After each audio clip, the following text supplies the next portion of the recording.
Friends, welcome to kitchen of recipes. ఈరోజు కాకరకాయ curry అండి. కాకరకాయ కర్రీ ఏ విధంగా చేయాలో చూద్దాం ఫ్రెండ్స్. కాకరకాయల్ని ఈ విధంగా నేను గింజలు తీసేస్తానండి. మొత్తం ఈ విధంగా గింజలు తీసి మనకి ఏ సైజు కావాలంటే ఆ సైజు కట్ చేసుకోవాలి. నేను నిలువుగా కట్ చేశాను. మనకి ఏ టైప్లో కావాలంటే ఆ టైప్లో కట్ చేసుకోవాలి. నేను చిన్న చిన్న ముక్కలు కట్ చేశాను. సాల్ట్ వాటర్లో కాకరకాయలు వేసుకోవాలండి. 2 స్పూన్లు సాల్ట్ వేస్తున్నాను. 2 స్పూన్లు సాల్ట్. కాకరకాయలన్నీ మామూలుగా ఈ విధంగా కడగాలండి. సాల్ట్ వాటర్లో వేసి కొంచెం గట్టిగా ఇలా కలిపి గట్టిగా అనుకుంటూ ఇలా అనుకుంటూ కడగాలండి సాల్ట్ వాటర్లో. ముందుగా స్టవ్ మీద ప్యాన్ పెట్టుకున్నామండి.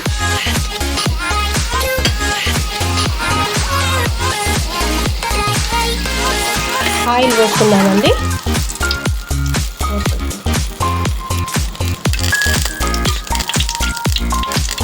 3 గంటలు ఈ గంటతో పోసానండి. 3 గంటలు ఆయిల్ హీట్ ఎక్కినాక తాలింపు వేసుకున్నాం. ఇప్పుడు ఆయిల్ హీట్ ఎక్కిందండి. కాకరకాయలని వేసుకున్నాం.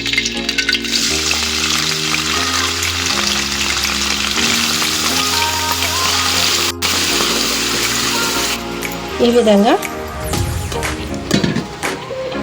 కలుపుకుందామండి. ఈ విధంగా ఫ్లేమ్లో పెట్టుకొని చేసుకోండి. లో ఫ్లేమ్లో ఉడికించుకోవాలి. మూత పెట్టొద్దండి. మూత పెట్టకుండా ఉడికించుకోవాలి. మూత అస్సలు పెట్టొద్దు. ఈ విధంగానే ఉడికించుకోవాలి. మీడియం ఫ్లేమ్లో ఉడికించుకోవాలి. ఈ విధంగా కలుపుకోవాలండి. మధ్యలో మూత అస్సలు పెట్టొద్దండి. మగ్గిన తర్వాత ఇప్పుడు వెల్లుల్లిపాయలు 1 గడ్డ అండి కచ్చాపచ్చా దంచుకొని వేసుకోవాలి. వెల్లుల్లిపాయలు కచ్చాపచ్చా దంచుకొని వేసుకోవాలి.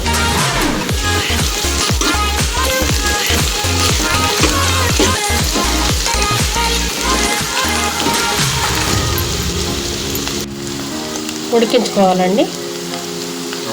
ఉల్లిపాయ ముక్కలు వేసుకుందామండి. ఇగో 1 మీడియం సైజు ఉల్లిపాయ అండి. మీడియం సైజు ఉల్లిపాయ వేసుకొని ఈ విధంగా కలుపుకోవాలండి. కొద్దిగా పసుపు వేసుకుందామండి.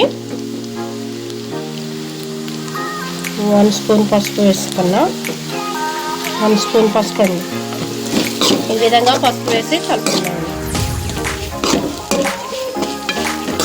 కలిపిన తర్వాత ఇప్పుడు టమాటా ముక్కలు వేసుకున్నాము. టమాటా కట్ చేసి పెట్టుకున్న టమాటా ముక్కలు వేసి కలుపుకున్నాం. ఈ విధంగా కలుపుకొని మంచిగా మగ్గేంత వరకు ఉడికించుకుందామండి. కర్రీ అయిపోయేంత వరకు మూత పెట్టొద్దండి. ఈ విధంగానే మీడియం ఫ్లేమ్లో ఉడికించుకోవాలండి. ఇలా హాఫ్ ఉడికిన తర్వాత ఇప్పుడు కారం వేసుకుందామండి.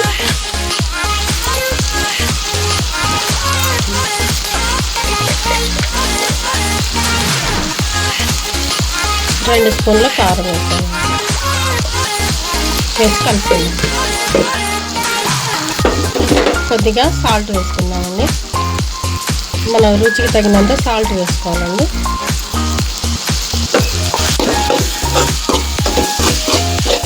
ఈ విధంగా మొత్తం కలుపుకోవాలండి. అయిపోయింది. కాకరకాయ కర్రీ రెడీ. ఓకే ఫ్రెండ్స్, ఈ వీడియో కనుక మీకు నచ్చినట్టయితే లైక్ చేయండి, షేర్ చేయండి, సబ్స్క్రైబ్ చేయండి, comment. Okay, thank you friends. ఎంతో రుచికరమైన కాకరకాయ కర్రీ రెడీ.